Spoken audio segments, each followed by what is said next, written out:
दारा एक तटस्थ देश में उतरा।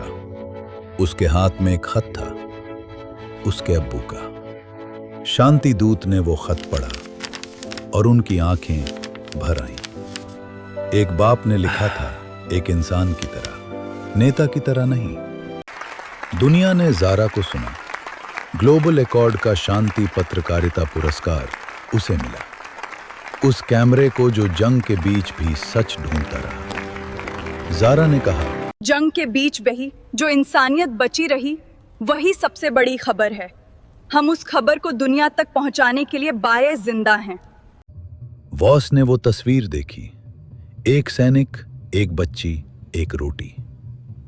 कुछ टूटा उनके अंदर, कुछ बना भी। आयतार रुक गए। वो जुमला उनके दिल में उतर गया, इंसानियत जो जंग में बची रही। क्या उन्होंने उसे बचाया था? शांति दूत ने एक असाधारण कदम उठाया। दोनों नेताओं को एक ही लाइन पर जोड़ा। पहली बार दोनों एक साथ सुन सकते थे। एक लंबी खामोशी थी, फिर दोनों एक साथ बोले, सॉरी। अस्पताल, वो हमने नहीं चाहा था। उसका दर्द मुझे है।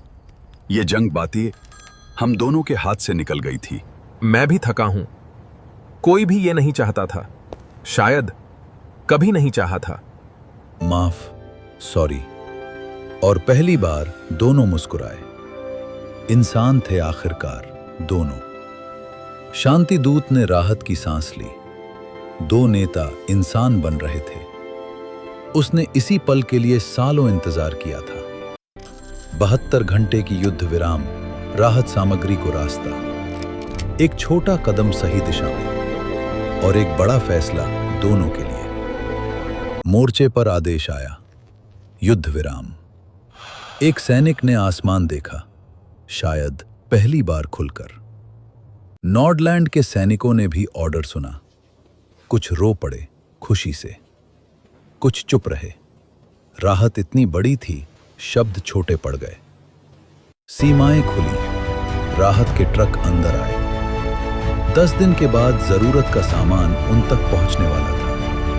वो बच्चा दौड़कर आया और पहली बार मुस्कुराया। उसका वो खिलौना खरगोश अब भी उसके साथ था।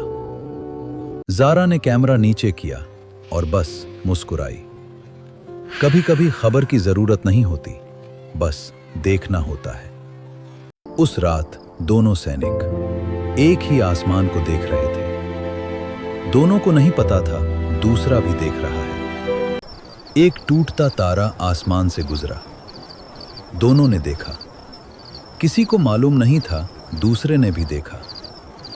एक ही पल, एक ही तारा, दो अलग अलग दुआएं। दारा और जारा पहली बार मिले। एक बाप का बेटा, एक सच बोलने वाली। दोनों अलग अलग रास्तों से एक ही जगह पहुंचे थे। जनरल करम ने एक नया मेमो लिखा। पहली बार उन्होंने राजनीति की राह सुझाई। एक फौजी जिसने जंग के लिए जीना सीखा था, आज अमन के लिए लिखा।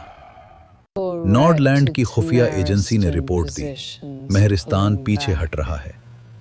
पहली बार दोनों तरफ से एक ही इशारा था।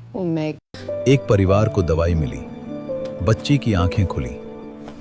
इसी को कहते हैं उम्मीद। जंग रोकने का असली मतलब यही था।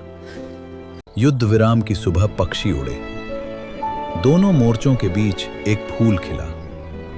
जिंदगी कभी नहीं हारती। जहां जंग थी, वहां फूल उगाए। 72 घंटे शुरू हो गए थे, लेकिन असली जंग को खत्म करने की शुरू हो चुकी थी। 72 घंटे बाद वो दोनों फिर बात करेंगे, इस बार तैयार होकर।